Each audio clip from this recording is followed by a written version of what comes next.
11 अगस्त 2023 के honourable supreme court के judgement के बाद से जहां पर उस फैसले को लागू करते हुए सभी राज्यों से बीएड अभ्यर्थियों के लिए बुरी खबर आनी शुरू हो गई थी और बीएड अभ्यर्थी भी अपने लिए सभी रास्ते बंद हो चुके हैं ऐसा मान चुके थे प्राथमिक के लिए। उसके बाद से 29 अगस्त 2023 को ऑनरेबल सुप्रीम कोर्ट के द्वारा एक उम्मीद की किरण जगाई जाती है छत्तीसगढ़ शिक्षक भर्ती प्रक्रिया मामले में। बिलासपुर हाईकोर्ट के द्वारा जो पहले ऑनरेबल सुप्रीम कोर्ट के 11 अगस्त 2023 के जजमेंट के आधार पर 21 अगस्त 2023 को फैसला दिया जाता है कि बीएड अभ्यर्थियों के काउंसलिंग प्रक्रिया पर रोक लगाई जाती है। उस फैसले पर जो बिलासपुर हाईकोर्ट का फैसला है उस पर स्टे दे देती है ऑनरेबल सुप्रीम कोर्ट और ऑनरेबल सुप्रीम कोर्ट अपने जजमेंट में यह लिखती है कि काउंसलिंग प्रक्रिया में बीएड अभ्यर्थियों को शामिल कराते हुए पूरी काउंसलिंग प्रक्रिया को कंप्लीट कराए जाने के संदर्भ में छत्तीसगढ़ राज्य सरकार को निर्देशित किया जाता है। इन सबके बाद से जहां पर पूरी उम्मीद खत्म हो चुकी थी बीएड अभ्यर्थियों की, वहां पर एक उम्मीद की किरण फिर से जग गई और एक रास्ता उनको दिखने लगा कि प्राथमिक में हम फिर से वापस आ सकते हैं। अब छत्तीसगढ़ से होते हुए जो पूरे देश भर में ये एक उम्मीद की लौ जली हुई है, क्या ये उम्मीद की लौ लाइफ टाइम रहने वाली है या फिर इस पर भी कोई खतरा है, इसके रिगार्डिंग डिटेल में बात करेंगे। साथ ही साथ छत्तीसगढ़ शिक्षक भर्ती प्रक्रिया जो इस समय चल रही है उसकी वर्तमान स्थिति क्या है और क्या बीएड अभ्यर्थी इस शिक्षक भर्ती प्रक्रिया में सेफ हैं अथवा नहीं, डिटेल में एनालिसिस करने जा रहे हैं। अंत तक जुड़े रहिएगा। नमस्कार दोस्तों, मेरा नाम है नीरज, आप देख रहे हैं कैरियर बिट यूट्यूब चैनल। अगर आप इस चैनल पर पहली बार विजिट कर रहे हैं तो इसको सब्सक्राइब करते हुए बेल आइकन को प्रेस करना ना भूलें। चलिए बिल्कुल स्टार्टिंग से शुरू करते हैं। यह कहानी शुरू होती है छत्तीसगढ़ के एक विज्ञापन से जो कि राज्य सरकार के द्वारा 4 मई 2023 को निकाला जाता है। इसमें न्यूनतम शैक्षिक अर्हता में अगर आप देखेंगे तो बीएड को भी पूरी तरीके से पात्र माना गया था। तिथियों पर विशेष तौर पर ध्यान दीजिएगा। विज्ञापन जारी होता है 4 मई 2023 को। ध्यान दीजिएगा, जो भी मैं आंकड़े इस वीडियो में प्रस्तुत कर रहा हूं वो ऑफिशियल वेबसाइट छत्तीसगढ़ हाईकोर्ट और ऑनरेबल सुप्रीम कोर्ट का हाईकोर्ट से प्राप्त किए गए हैं, तो आप आंख बंद करके भरोसा कर सकते हैं।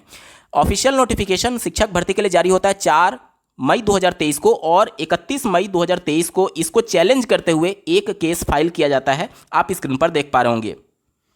इस केस को फाइल किया था श्री भुवनेश्वर साहू जी ने और यहां पर देखिए कौन कौन से रिस्पोंडेंट हैं इसमें। तो union of India, national council of teacher education, इसके अलावा स्टेट ऑफ छत्तीसगढ़, इसके अलावा द डायरेक्टरेट, उसके अलावा SCERT और CG व्यापम को यहाँ पर रिस्पोंडेंट बनाया गया है। ठीक है, जब आप नीचे जाते हैं तो यहाँ पर कब कब किस इस केस में कौन से आईए दाखिल हुए हैं वो सब डिटेल आपको देखने को मिलेगा।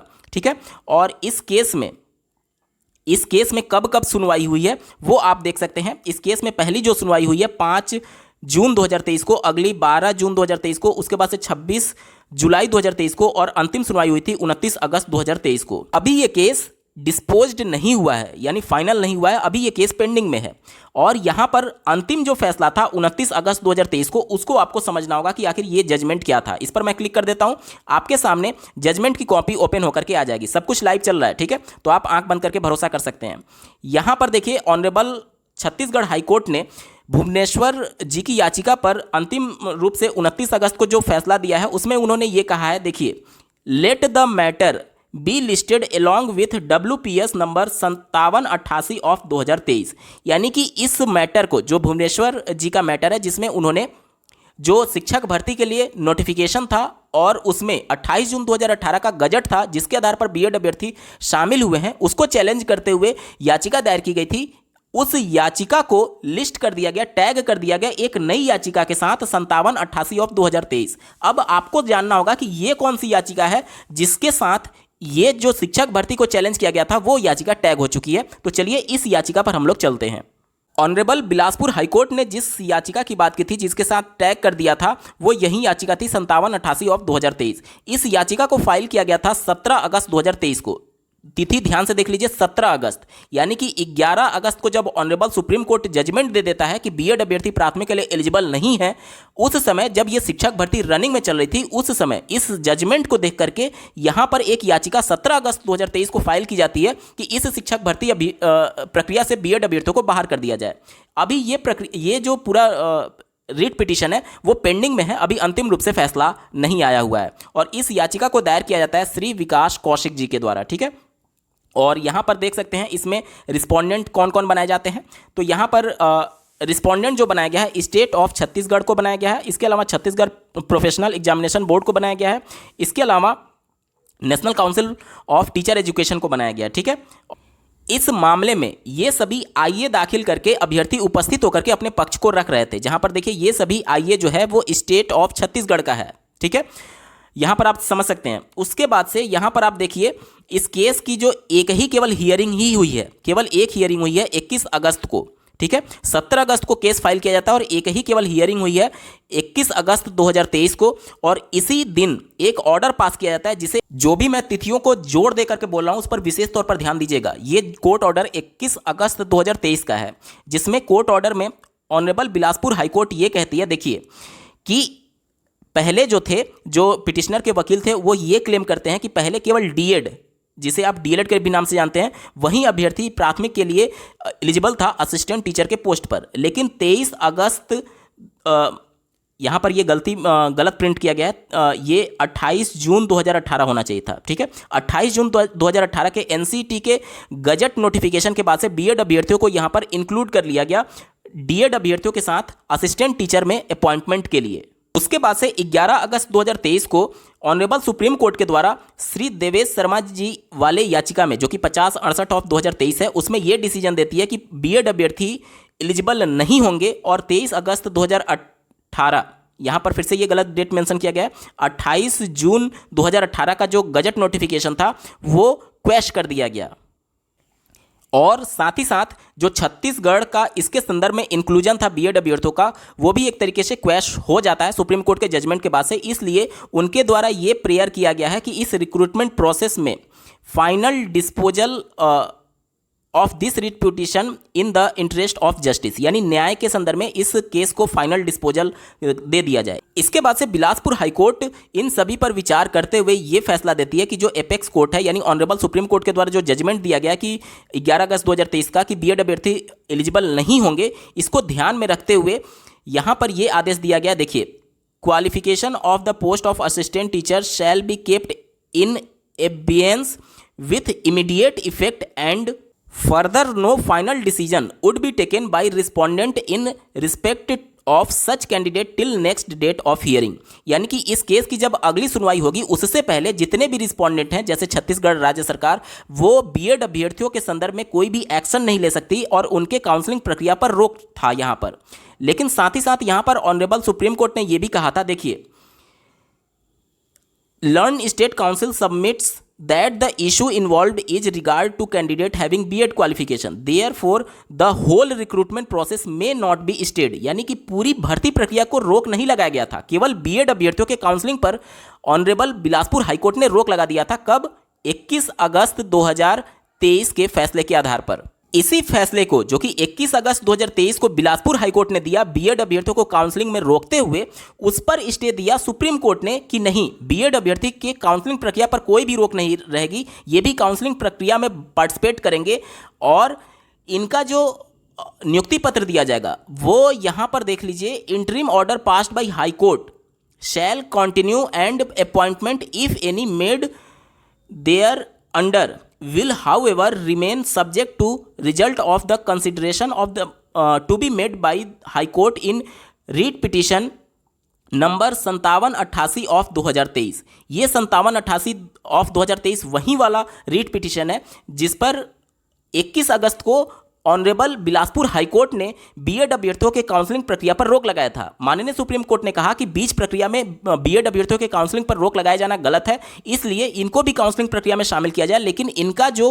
अंतिम रूप से जो चयन होगा, देखिए, काउंसलिंग प्रक्रिया को अलाउ करना और पात्र मानना दोनों अलग अलग चीज़ है। काउंसलिंग प्रक्रिया में सुप्रीम कोर्ट ये करिए कि चूंकि प्रक्रिया ऑनगोइंग थी, इस वजह से हम बीएड को बाहर नहीं कर सकते, वो प्रक्रिया को आप चलने दीजिए, लेकिन ये पात्र होंगे या नहीं ये डिसाइड होगा इस याचिका से, जो कि बिलासपुर हाईकोर्ट में चल रही है। और इसीलिए ऑनरेबल सुप्रीम कोर्ट ने कहा है कि इनका जो अभ्यर्थन होगा वो subject to result of this writ petition होगा। यानी कि सुप्रीम कोर्ट ने बीएड को अलाउ तो किया है पार्टिसिपेट करने के लिए, लेकिन उनकी पात्रता तय नहीं की है। उनकी पात्रता अभी हाईकोर्ट तय करेगा जब वो याचिका पर अंतिम रूप से फैसला आएगा। यानी कि अगर हाईकोर्ट इस वाले याचिका में सुनवाई करते हुए बीएड अभ्यर्थियों को अपात्र घोषित कर देती है तो फिर सुप्रीम कोर्ट भी उनको बाहर निकाल देगा, और अगर उनको पात्र मानती है तो सुप्रीम कोर्ट तो उनको पहले ही अलाउड कर चुका है काउंसलिंग में भाग लेने के लिए। यानी कि जो उनका नियुक्ति पत्र है वो पूरी तरीके से डिपेंड है ऑनरेबल बिलासपुर हाईकोर्ट के इस याचिका में। और साथ ही साथ यहां पर जो बीएड वाले पक्ष है उनको भी उन्होंने ये कहा है कि आप जाकर के बिलासपुर हाईकोर्ट में अपने पक्ष को रखिए और वहां से जो भी मेरिट पर डिसाइड होगा उसके अकॉर्डिंग, जो भी मेरिट पर डिसाइड होगा उसके अकॉर्डिंग आप पात्र होंगे या नहीं, ये हाईकोर्ट तय करेगी कि आप इस शिक्षक भर्ती प्रक्रिया में आगे नियुक्ति के लिए पात्र हैं अथवा नहीं। अब पूरे मामले को ध्यान से समझिएगा। जब शिक्षक भर्ती के लिए नोटिफिकेशन जारी होता है, उस नोटिफिकेशन को चैलेंज करते हुए जो याचिका डाली जाती है, उस याचिका पर तो सुनवाई चल ही रही थी और जब सुप्रीम कोर्ट का जजमेंट आ जाता है तो उस सुप्रीम कोर्ट के जजमेंट के आधार पर एक नई याचिका डाली जाती है कि अब सुप्रीम कोर्ट ने बाहर कर दिया है तो छत्तीसगढ़ से भी बीएड को बाहर कर दिया जाए। उस पर माननीय बिलासपुर हाईकोर्ट सुप्रीम कोर्ट के जजमेंट के आधार पर बीएड अभ्यर्थियों को पात्र नहीं मानती है और उसके बाद से बीएड अभ्यर्थी के काउंसलिंग प्रक्रिया पर रोक लगा देती है। उसके बाद से बीएड अभ्यर्थी इस बिलासपुर हाईकोर्ट के फैसले के अगेंस्ट में सुप्रीम कोर्ट चले जाते हैं। सुप्रीम कोर्ट कहती है कि इनकी काउंसलिंग प्रक्रिया पर तो राज्य सरकार रोक ना लगाए, लेकिन इनका जो नियुक्ति होगा वो ऑनरेबल बिलासपुर हाईकोर्ट के फैसले के अधीन कर दिया जाता है। अब बिलासपुर में जो याचिका चल रही थी शिक्षक भर्ती को चैलेंज करते हुए, यानी फैसला आने से पहले जब शिक्षक भर्ती का नोटिफिकेशन जारी हुआ उस समय जो चैलेंज करते हुए याचिका चल रही थी उस पर सुनवाई होती है 29 अगस्त 2023 को और उससे पहले सुप्रीम कोर्ट का जजमेंट आ गया रहता है। इसलिए अब जो बिलासपुर हाईकोर्ट है वह इस पूरे याचिका को उस वाली याचिका से टैग कर देता है जो कि सुप्रीम कोर्ट ने इस भर्ती प्रक्रिया में उसके अनुरूप कंप्लीट कराने के लिए बोला है। अब मैं समझता हूं कि यहां तक चीजें आपको स्पष्ट हो चुकी होंगी। यानी कि शिक्षक भर्ती के लिए नोटिफिकेशन जारी होते ही डीएलएड अभ्यर्थियों ने इस पूरी भर्ती प्रक्रिया को चैलेंज कर दिया था और इससे भी पहले, यानी भर्ती का जब नोटिफिकेशन नहीं आया था उससे ही पहले जो छत्तीसगढ़ में पिछला टेट हुआ था, छत्तीसगढ़ टीचर एलिजिबिलिटी टेस्ट 2022 वाला, उसमें 28 जून 2018 के उस गजट नोटिफिकेशन को चैलेंज करते हुए बीएड अभ्यर्थियों को बाहर करने के लिए एक याचिका पहले ही डाली गई थी जिसका डेट आप अपने स्क्रीन पर देख पा रहे होंगे 12 सितंबर 2022 को। ठीक है, इस याचिका को फाइल, और यहां पर मैं केस नंबर भी बता दूं, ये सब कुछ लाइव चल रहा है ऑफिशियल वेबसाइट पर। ठीक है, 5898/2022 इस केस को फाइल किया गया था श्री सुनील कुमार गहने जी के द्वारा। अगर मैं नाम को गलत प्रोनाउंसिएशन कर रहा हूं तो मैं माफ़ी चाहूँगा। ठीक है, इनके द्वारा इस केस को फाइल किया गया था और यहाँ पर आप रिस्पोंडेंट देख सकते हैं कि इस केस को बनाया गया था यूनियन ऑफ इंडिया, इसके अलावा एनसीटी को बनाया गया था, छत्तीसगढ़ स्टेट गवर्नमेंट को बनाया गया था, इसके अलावा द डायरेक्टरेट ऑफ, ये सभी देख पा रहे होंगे, और एससीईआरटी को बनाया गया था और छत्तीसगढ़ पीईबी को बनाया गया था। ठीक है, यहाँ पर आप देख सकते हैं इस केस का स्टेटस अभी भी पेंडिंग है, अभी भी इस केस का स्टेटस यहाँ पर पेंडिंग है। इस केस की जो पहली सुनवाई हुई थी वो 16 सितंबर 2022 को हुई थी। ठीक है, 16 सितंबर 2022 को इस केस की पहली सुनवाई हुई थी और इस केस पर जो अंतिम सुनवाई हुई है वो 12 जनवरी 2023 को हुई है। तो अंतिम हियरिंग में कुछ जो वकील थे वो प्रेजेंट थे और कुछ वकील जो थे वो प्रेजेंट नहीं थे, जिसकी वजह से ये पूरा मामला अभी तक सुना नहीं जा पाया है। यानी कि जो टेट में पहले से बीएड अभ्यर्थियों की एलिजिबिलिटी को चैलेंज किया गया था 28 जून 2018 के गजट नोटिफिकेशन को चैलेंज करते हुए, वो ऑलरेडी पेंडिंग है। ये केस अब जा करके मर्ज हो जाएगा क्योंकि यहाँ पर जो वकील हैं श्री ईशान वर्मा जी, वो सेम वकील हैं जो कि उस वाले मामले में हैं। तो ये मामला जो पहले से चैलेंज करते हुए वहाँ पर छत्तीसगढ़ टीचर एलिजिबिलिटी टेस्ट को जो 2022 में ही चैलेंज किया गया था, वहाँ पर ये वकील इस बात को प्रूव करेंगे कि हमने जो एनसीटी का गजट नोटिफिकेशन है वो 2022 में ही चैलेंज कर रखा है। शिक्षक भर्ती के लिए नोटिफिकेशन आता है 2023 में, जिसमें भी शिक्षक भर्ती के नोटिफिकेशन को भी पहले चैलेंज किया गया था नोटिफिकेशन को, और साथ ही साथ वो प्रक्रिया भी पेंडिंग में है। अगस्त 2023 को नई याचिका पर सुनवाई हुई, उसमें माननीय सुप्रीम कोर्ट ने उसी याचिका पर अंतिम रूप से मेरिट के आधार पर डिसाइड करने के लिए बोल दिया है कि बीएड अभ्यर्थी पात्र होंगे या नहीं, ये हाईकोर्ट तय करेगी। तो अब जब अगली बार इस मामले में सुनवाई होगी तो यही सब बातों पर चर्चा विमर्श होगा कि क्या ये शिक्षक भर्ती प्रक्रिया पहले से चैलेंज थी या फिर बाद में चैलेंज की गई है। तो ये सभी चीज़ें जो मैंने आपको बताई, इससे अब आपको स्पष्ट हो चुका होगा कि जो एनसीटी का 28 जून 2018 का गजट नोटिफिकेशन है वो टेट के रूप में 2022 से ही चैलेंज है छत्तीसगढ़ में। इसके अलावा जब नोटिफिकेशन जारी होता है शिक्षक भर्ती के लिए, उसको भी उस समय चैलेंज किया गया था। वो सभी जितने भी याचिकाएं हैं अभी सब पेंडिंग है और सब पर डिसीजन आना बाकी है। इन सब के हिसाब से अब हाईकोर्ट तय करेगी कि इस शिक्षक भर्ती प्रक्रिया में बीएड अभ्यर्थी रहेंगे अथवा नहीं। इसके अलावा एक नया याचिका भी दायर किया गया, उसके बारे में भी आप जान लीजिए। जैसा कि आपको ज्ञात होगा, छत्तीसगढ़ राज्य सरकार जो है, जब पहली बार 21 अगस्त 2023 को बिलासपुर हाईकोर्ट बीएड को के काउंसलिंग पर रोक लगाती है, तो काउंसलिंग का शेड्यूल जारी कर दिया जाता है बीएड को बाहर रखते हुए केवल डीएलएड अभ्यर्थियों के लिए। और जब सुप्रीम कोर्ट उनको अलाउ करती है तो फिर एक नया शेड्यूल जारी किया जाता है बीएड अभ्यर्थियों के साथ काउंसलिंग प्रक्रिया को शामिल करते हुए। यहां पर राज्य सरकार चाहती तो थोड़ा सा प्रक्रिया को होल्ड कर सकती थी, क्योंकि सुप्रीम कोर्ट ने अंतिम आदेश नहीं दिया है, ये अंतरिम आदेश है और हाईकोर्ट के जजमेंट के आधार पर सुप्रीम कोर्ट का जजमेंट बाद में जाकर के डिफाइन हो रहा होगा, क्योंकि सुप्रीम कोर्ट ने सिर्फ इनको काउंसलिंग में शामिल कराने के लिए बोला है, इनकी पात्रता तय नहीं की है। इनकी पात्रता तय करेगा ऑनरेबल बिलासपुर हाईकोर्ट। अब बिलासपुर हाईकोर्ट से जो जजमेंट आएगा, अगर मान लीजिए राज्य सरकार जितनी तेजी दिखा रही है बीएड को शामिल कर दे, तो फिर बीएड वाले अभ्यर्थी को बाहर कर पाना राज्य सरकार के लिए गले की हड्डी बन जाएगी। इस वजह से इस पूरी भर्ती प्रक्रिया पर जब तक बिलासपुर हाईकोर्ट कोई मेरिट के आधार पर डिसीजन नहीं दे देता, तब तक इस पूरी भर्ती प्रक्रिया पर रोक लगा दी जाए। इसको लेकर के श्री ओम प्रकाश जी के द्वारा एक याचिका दायर की गई है बिलासपुर हाईकोर्ट में, ताकि जो राज्य सरकार पूरा एक्शन ले रही है, जो पूरा कार्य कर रही है, जो पूरा भर्ती प्रक्रिया को आगे प्रोसीड कर रही है, उस प्रोसीडिंग पर रोक लगा दिया जाए तब तक, जब तक कि मेरिट के आधार पर बीएड अभ्यर्थियों की एलिजिबिलिटी तय ना हो जाए माननीय बिलासपुर हाईकोर्ट से। अब मैं समझता हूं कि पूरी भर्ती प्रक्रिया में क्या स्थिति है छत्तीसगढ़ में, आप समझ चुके होंगे। बावजूद इसके अगर आपका कोई डाउट रह जाता है तो कमेंट के माध्यम से पूछ सकते हैं। इस वीडियो को देखने के लिए आपका बहुत बहुत धन्यवाद। भगवान करे आपका दिन शुभ हो।